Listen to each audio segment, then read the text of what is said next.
Oke, selamat pagi teman-teman semua. Kita ketemu kembali di segmen Nengok Usaha Teman. Dan kali ini usahanya agak jauh dari Kota Bogor. Kalau biasanya masih di sekitar Kota Bogor, kali ini kita jauh-jauh ke Semarang.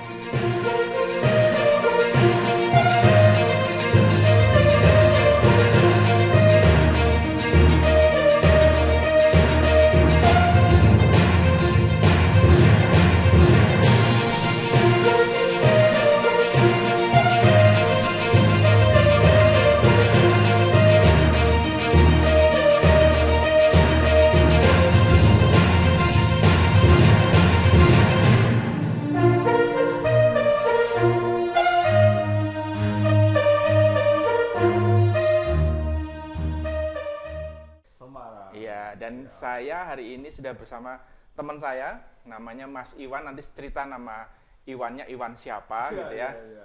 Tapi teman-teman mungkin perlu tahu bahwa ini usahanya unik karena akan bersentuhan tidak hanya dengan ibu-ibu ya, karena kalau nanti Anda sudah masuk ke bisnis kuliner profesional, Anda harus bersentuhan dengan bisnisnya Mas Iwan ini. Oke, Iwan, apa kabar? Oh, baik, alhamdulillah. Wes, luar Yes. biasa. Nah, Terima teman-teman, kasih sebelumnya ya. Sama-sama. Sudah jauh dari Bogor ke Semarang. Semarang. Ya, bertemu saya, alhamdulillah. sip. Dan hari ini terus terang ini spesial karena biasanya kan kita kalau nengok usaha temen tuh ya itu entah kebun ya kan, entah itu memang kafe yang udah jadi. Ya. Ini kita bahan dasar nih, Betul. sesuatu yang betul. menentukan nanti rasa dari kalau teman-teman punya usaha kuliner ya, Iya. kafenya mungkin, atau mungkin kalau yang suka masak, rasa masakannya. Betul. Apa sih Wan bisnisnya? Nah, ya jadi ini Mas Basri, terima kasih sebelumnya. Saya sapa juga teman-teman ya, selamat siang teman-teman. Saya Iwan dari Semarang ya. Tadi sudah disinggung sedikit, kita Ya. bisnisnya tentang yang berkait dengan rasa. Ah. Tapi bukan dengan rasa yang pernah ada. Itu. Ya, capek. Jadi saya fokus di bumbu masakan Jepang untuk sementara ini. Jadi kita membuat bumbu masakan Jepang halal. Nah, itu kita persembahkan untuk Indonesia. Oke. Gitu, Mas. Itu makanya hari ini tidak cuman kalau kita biasanya kan udah ada makanan jadi. Ini Iya. banyak ada sayur, ada daging karena kita hari ini sekalian mau praktek ya. Betul. Mantap, Jadi mantap. sebenarnya nggak praktek sih. Saya ini jamuan untuk Wah, tamu jamuan, saya. terima kasih. Tamu saya dari Bogor. Ya. Oke. Iya, saya akan masak ini ada sabu-sabu, ada juga nanti Japanese curry plus tom yum. Mantap. Nah, sebelum masuk ke masak-memasaknya nih, Ya. Wan. Kenapa bikin bumbu gitu? Kenapa nggak bikin yang lain? Betul. Dan kalau kita bicara bumbu itu kan marketnya, persaingannya, pemainnya raksasa semua. Betul. Kenapa dulu Iwan kepikir untuk masuk ke bisnis bumbu? Betul sekali Mas. Jadi gini, pertama kali saya bersentuhan dengan Jepang memang karena saya bumbu masakan Jepang ya. Jadi nanti pertanyaan mungkin kenapa bumbu? Kenapa bumbu masakan Betul. Jepang ya? Jadi kenapa bumbu sebenarnya lebih didahului oleh pertanyaan kedua tadi. Langsung kenapa bumbu masakan Jepang? Jadi kebetulan dulu tahun 2003 saya sudah pernah tinggal di Jepang selama hampir 1 tahun. Oke. Dan di sana saya banyak sekali dapat atmosfer positif ya. Luar biasa Jepang bagi saya waktu itu betul-betul saya pergi ke luar negeri yang pertama. Oke. Saya pergi ke luar negeri yang pertama, sudah ada anak. Jadi waktu itu saya sudah bapak ya. Sudah bapak. Jadi kalau itu artinya dalam lah kalau kayak gitu. Jadi saya harus meninggalkan anak saya yang baru berumur 2 tahun, kemudian saya ke Jepang 1 tahun. Nah, di sana itu saya betul-betul banyak sekali dapat hal-hal positif tentang Jepang dan itu yang ingin saya tularkan ke teman-teman di Indonesia. Banyak sekali. Jadi boleh saya kasih contoh ya Mas ya. Jadi kayak di Jepang saya menemukan kata gambate itu aja buat saya itu luar biasa. Jadi itu satu hal yang tidak pernah saya lihat, mungkin jarang sekali di Indonesia. Oke. Jadi misalnya, emang artinya apa itu gambate itu? Misalnya nih anak kecil dia berangkat ke sekolah, pamit ke orang tuanya, terus orang tuanya bilang gambate. Gitu ya. Itu artinya semangat ya. Semangat. Nah, itu yang tidak pernah ada di kita ya. Iya. Jadi itu gambaran, maksud saya betapa memang itu satu hal luar biasa buat saya. Semangat ya, semangat gitu. Itu kan penting sekali ya. Betul. Kita datang ke sekolah semangat, jadi kita bisa dapat hal lebih banyak. Jadi itu gitu. Menanamkan etos ya. Betul, etos kerja yang akhirnya bermuara pada akhirnya Mas Basri lihat Jepang seperti ini. Betul, gitu. betul. Iya, jadi itu salah satu hal positif yang memang ingin saya tularkan melalui bumbu masakan Jepang. Nah, gitu. terus dari semangat, etos kerja ke bumbu ini alurnya gimana nih ya, ceritanya? Jadi pertama saya memang suka kuliner, suka memasak juga di rumah. Saya masih ingat dulu kalau anak-anak sekolah saya yang bikinin bekal juga, gantian lah sama istri ya. Saya bikin bekal yang aneh-aneh, saya reka-reka gitu. Jadi itu memang betul saya suka. Terus di sana juga saya menemukan banyak makanan yang kayak sushi aja. Pertama kali saya makan sushi justru di Jepang. Dan itu pengalaman luar biasa. Terus memang tadi saya suka masak, saya lihat bumbu masakan Jepang di Indonesia sudah sangat populer, masakan Jepangnya. Betul. Nah, ada satu hal yang cukup menggelitik, banyak sekali komponen masakan Jepang. Kalau kita ke resto Jepang yang terutama yang original atau bahkan yang di pinggir jalan pun masih banyak yang belum tahu bahwa ada banyak potensi tidak halal di bumbu masakan Jepang. Betul. Jadi ada soyu ya, ada soyu, ada mirin, ada sake. Nah itu semuanya berpotensi tidak halal. Makanya itu juga salah satu yang mendorong saya ingin menularkan semangat Jepang, hal-hal baik tentang Jepang, tapi tetap dengan cara di koridor halal. Makanya itu saya lihat sebagai peluang dan akhirnya diputuskan kita bikin bumbu masakan Jepang. Oke. Gitu, Mas. Itu karena tadi ya backgroundnya itu karena pernah di Jepang. Betul. Tidak cuman masakannya tapi juga etosnya yang itu pengen dibawa dalam bentuk ya udah karena aku hobi masak gitu mungkin ya Wan ya. Betul. Jadi yang sesuai dengan hobi sama passion ya kali ya mungkin ya. Nah Wan, kan kalau kita bicara tadi bikin bumbu segala macam, memang background sekolahnya dulu apa sih? Saya dulu kebetulan di Bogor, di Institut Pertanian Bogor, saya di Teknologi Industri Pertanian. Oke, adik kelas. Betul. Jadi sedikit banyak tahulah kita bagaimana pengawetan makanan, bagaimana pengetahuan bahan kan ada benar, ingat ya, pengetahuan bahan industri dosennya siapa juga kan. Ingat, kemudian saya agak trauma kalau ngomong marketing. Kan kita dapat yang marketing nantilah ceritanya. Begitu. Jadi ya di Bogor dan ada sedikit pengetahuan dasar dikembangkan, kemudian kita jadikan bahan seperti ini. Oke. Nah, tentu kan kalau kita bicara tadi proses dari Jepang kemudian sampai muncul ide bikin bumbu, itu kan prosesnya pasti nggak bisa dijalanin hanya satu malam gitu kan. Apa sih perjalanan yang pernah Iwan hadapin sampai akhirnya ketemu bumbu Jepang yang nanti kita sebut mereknya ya di belakang seperti ini gitu loh, yang udah menurut aku udah established lah dari segi packaging dan lain-lain established. Proses perjalanannya gimana sih, Iwan? Jadi waktu di Jepang pun saya ada beberapa kolega, Mas, ada beberapa sahabat juga yang sampai sekarang saya masih jaga. Jadi mereka dengan senang hati membantu, terutama pada saat kita organoleptik rasa gitu ya. Saya ingin membuat bumbu ini tetap dekat dengan originalnya Jepang, tapi tetap tidak meninggalkan halalnya tadi. Jadi teman-teman di Jepang sangat membantu. Gitu. Jadi seperti ini gimana kayak gitu. Prosesnya berapa lama tuh, dari ide sampai akhirnya jadi nih kayak seperti ini gitu? Kalau untuk jadi produk ya, jadi produk mungkin perlu kira-kira sampai 3 tahun, Mas. 3 tahun. Jadi kita lempar ke pasar, kita dapat masukan, kita perbaiki lagi kayak gitu. Nah sekarang alhamdulillah sih sudah settle lah ya. Settle. Nah itu selama proses, mungkin kan gini, di antara teman-teman kan mungkin juga ada yang pengen punya usaha seperti Iwan. Betul. Gitu ya. Dalam waktu 3 tahun itu apa yang Iwan rasakan? Artinya gini, kadang-kadang kan orang berpikir gini, ini bakalan bisa jadi nggak ya? Mungkin perjuangan setahun, 2 tahun kok kayaknya belum kelihatan hasilnya. Nah Iwan ini kan 3 tahun nih gitu.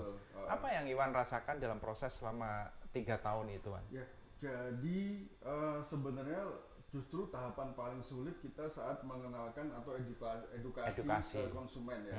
Jadi itu salah satu tahapan paling penting karena kalau untuk untuk produk kadang kan tesnya tes kita, tes betul, keluarga, betul, tes betul. kita, oh ini udah oke, tapi begitu kita lempar ke pasar dengan sekian banyak orang, itu yang memang kita harus terima masukan mereka.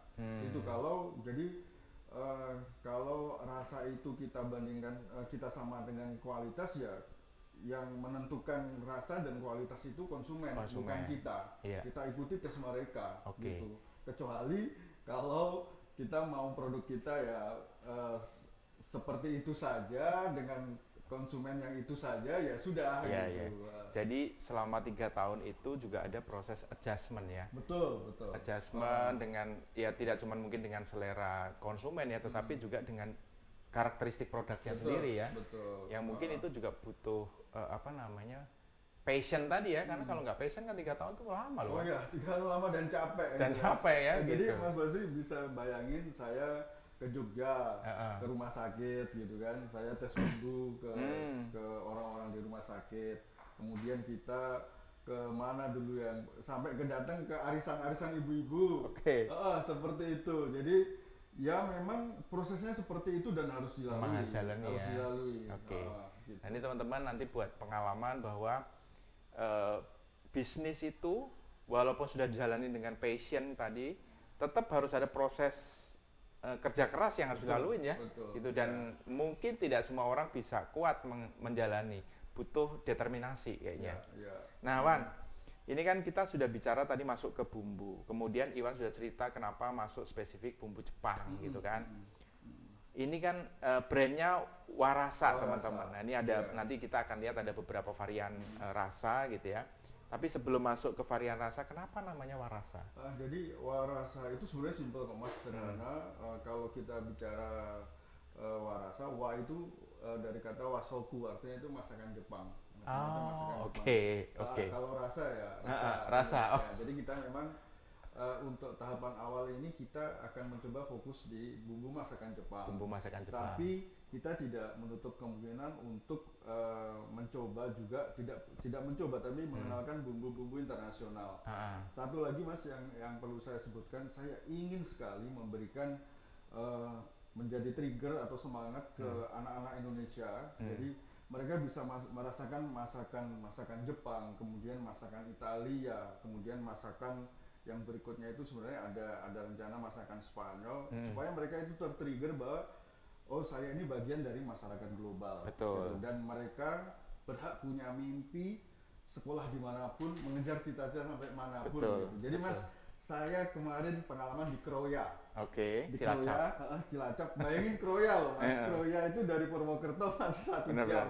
Jadi bukan Korea nih ya? Bukan, Kroya. Saya sampai terharu itu waktu saya cooking demo, itu ada anak kecil 2 cewek baru kelas 3 SD. Serius saya terharu. Jadi dia mencoba masakan, saya bikin waktu itu tom yum sama sabu-sabu. Dia suka sekali sabu-sabu gitu. Terus terakhir dia gini, saya boleh dianterin nggak? Saya mau beli bumbunya di mana gitu. Anak kecil 2 dengan polosnya dari Kroya. Seperti itu. Jadi itu buat saya itu salah satu tujuan saya sudah sampai gitu. Artinya saya mencoba menularkan mereka, ini loh Jepang, ini nanti kalau saya ada bumbu lain, ini loh masakan Italia gitu. Jadi mereka sudah berpikir bahwa oh aku tahu nih tentang Jepang gitu. Beda sekali dengan masa kecil kita dulu ya. Kita dulu tahu Jepang mungkin kalender aja gitu ya, kalender gitu. Dan ini juga penting karena gini, banyak orang tua yang membunuh mimpi anak-anaknya itu karena udah nanti jangan misalnya jangan ke Jepang. Kenapa? Karena masakan Jepang itu beda rasanya. Nah, jadi membunuh mimpi anaknya hanya karena anaknya justru harusnya dibiasakan. Harusnya dibiasakan. Jadi ini bagus tuh. Jadi kita mengedukasi lidah anak-anak supaya mereka nanti juga siap untuk bertarung di global gitu kan. Betul. Jadi ya bayangin Mas, dari Gombong, bahkan ini sudah sampai Timika, terus di Kupang gitu ya, mereka bisa bikin sendiri malah masakan Jepang dan bisa cerita. Itu buat saya itu sudah hasil yang itu nanti saya harapkan. Patut suatu kali kita kumpulin tuh cerita-cerita anak-anak yang bisa masak pakai Warasa dan bagaimana mereka itu pengalaman mereka itu jadi satu kumpulan cerita yang luar biasa gitu ya. Nah, balik ke sini, Man. Boleh, Ada boleh. berapa varian rasa sekarang? Saat ini ada 8 dan bulan Januari ini kita launching lagi 6 Mas. Oke, 6, wow, berarti jadi 14. ada 14 nanti. Ada sukiyaki yang paling ujung itu. Oke. Saya salah tidak ya. Kemudian ini Nggak apa-apa. yakimeshi, nasi goreng. Ah, ah. Kemudian ini chicken soyu ramen. Oke. Nanti ini menyusul yang varian 2 ada shio ramen dan tantan ramen. Kemudian ini Japanese curry. Nah, nanti untuk bulan Februari muncul lagi nanti kari pedas. Oh, oke. Bukan Indonesia kalau tidak pedas. Iya, iya. Terus ini sabu-sabu.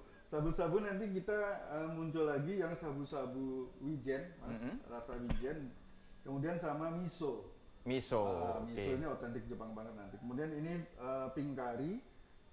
Ini kari tapi kita pakai buah naga salah satu komponennya. oke. Jadi warnanya jadinya Pinknya pink. alami ya? Betul. Terus ini ada kombusuyu, ini all purpose seasoning untuk macam-macam, bisa untuk tumisan, bisa untuk celupan sushi, Mas. Oke. Kemudian ini shiitake gohan atau bumbu nasi jamur. Oh, Nah, oke. nanti ada yang berikutnya ada white stew, terus kemudian ada geki kara kari sudah saya sebutkan tadi, kemudian ada kara goma, Ini ada kara shabu-shabu. goma yang sabu-sabu, kemudian kara nabe, kara miso, ya udah ya itu ya. Iya. Gitu. 14 macam 14 rasa. Nah, macam. itu bentuknya kayak gimana, Man? Apakah bubuk kah atau pasta Kita kah? semua liquid dan pasta. Liquid dan pasta. Ya, buat liquid dan teman-teman, liquid dan pasta pasti jauh lebih mudah ya. Lebih mudah. Lebih mudah ya untuk Iya. di apa namanya? Ini kan kita sekarang lebih sering diketemu di market kan ya udah bumbu racik itu kan udah pasta-pasta semua kan. Iya. Nah, jadi lebih mudah gitu ya. Iya. Dan ini setiap kemasannya itu dilengkapi dengan resep ya. Ya, resep dan resep lebih lanjut di Instagram. Oke. Ini resepnya ada semuanya. Oke, dilengkapi dengan resep buat Ya. teman-teman yang mungkin nggak biasa masak, mungkin mau mencoba untuk hobi memasak karena ternyata hobi memasak itu bisa jadi bisnis juga gitu ya, apalagi masa pandemi gini. Apalagi sekarang. Nah, ini yang Ya. sedang dijalani juga Ya. oleh Mas Iwan, ini bisa jadi alternatif gitu buat teman-teman. Nah, Kayak sambil ya Mas ya. Oke. Kita sambil mulai aja. ya, nah ini apa namanya sambil mulai Mulai masak. ya. Wan, Ya, ini kan sudah 14 varian rasa. Ya. Ini bumbu udah sampai kemana aja? Jadi kita sudah kira-kira sudah di 1.800 outlet di Oke. seluruh Indonesia.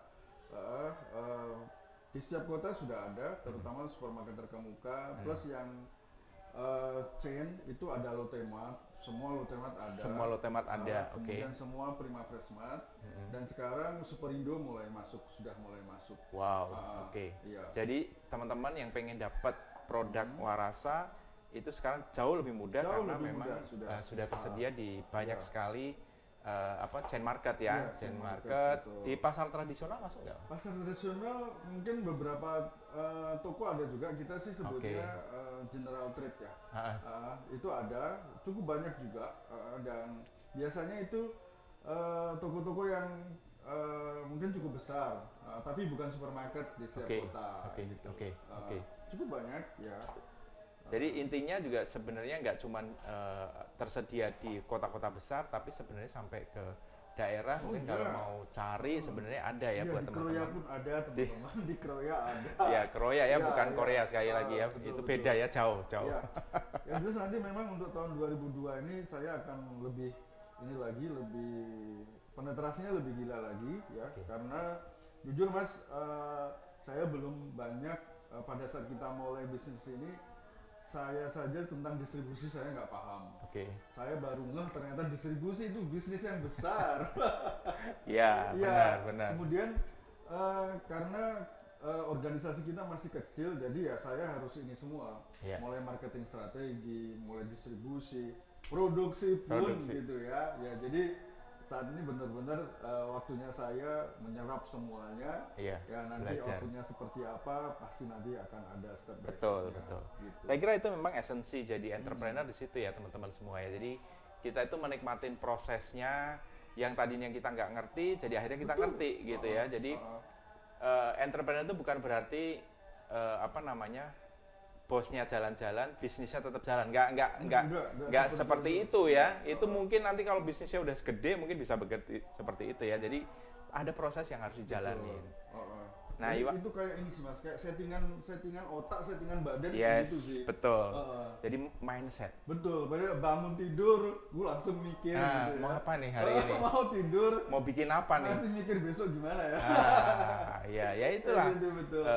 Mindset entrepreneur ya.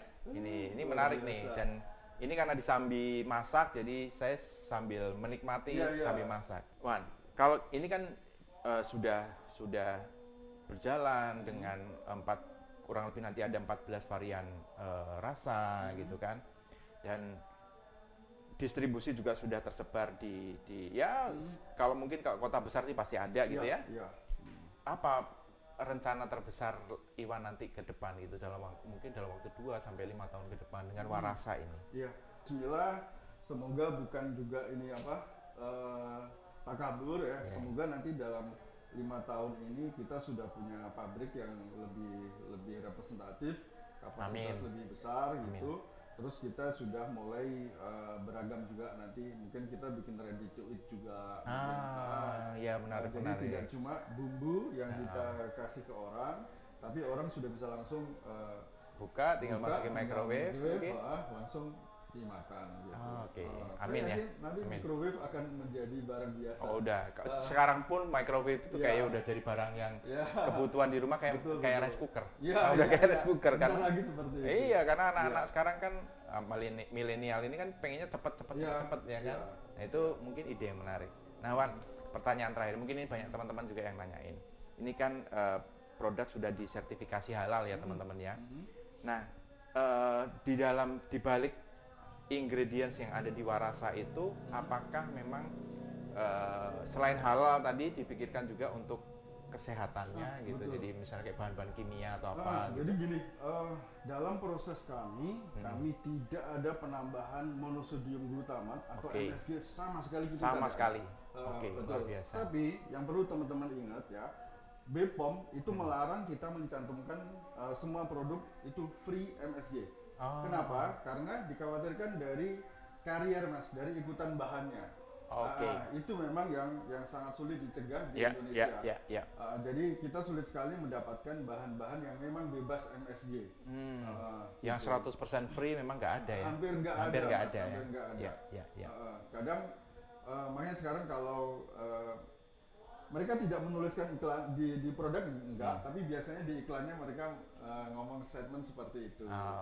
Gitu. Tetapi Warasa ini selain halal juga sehat ya, karena memang tidak mengandung bahan-bahan yang. Kalau kami tidak menambahkan, tapi di bahan baku mungkin ada. Tinggal nanti pada saat ngolah ya balik ke orang yang memakai bumbu ini ya. Jadi ini menarik nih teman-teman. Jadi buat teman-teman yang hobi masak dan hobi atau mungkin mau punya usaha kuliner, ini adalah salah satu alternatif bumbu yang teman-teman patut coba gitu ya. Dan karena sudah tersedia di mana-mana ya Iwan ya tadi. Betul. Jadi teman-teman sudah harus mulai besok atau hari ini ketika ke supermarket cari namanya Warasa. Nah, nanti saya akan kasih footage-nya kemasan dari masing-masing varian gitu ya. Oke Wan, sebelum kita akhiri sesi ini, ada pesan nggak buat teman-teman di luar sana? Entah mungkin berkaitan dengan entrepreneurship, atau mungkin berkaitan dengan bisnis kuliner secara umum, atau Warasa sendiri, kira-kira ada apa yang di-share buat teman-teman? Teman-teman mencobalah berbuat lebih ya. Jadi kita punya potensi luar biasa, masing-masing diri kita, cuma mungkin tinggal dibangun saja, kita bangunkan saja motivasi kita. Yang jelas gini, apabila kita bisa berbuat lebih, kita bisa memberi lebih, bisa menjadi inspiratif lebih, itu luar biasa. Jadi jangan pernah ragu untuk memulai, jangan pernah. Satu kata nih dari Mas Basri yang selalu saya ingat. Apa tuh? Pengusaha kok cemen. Iya, jadi jangan cemen ya. Jadi jangan cemen. Oke.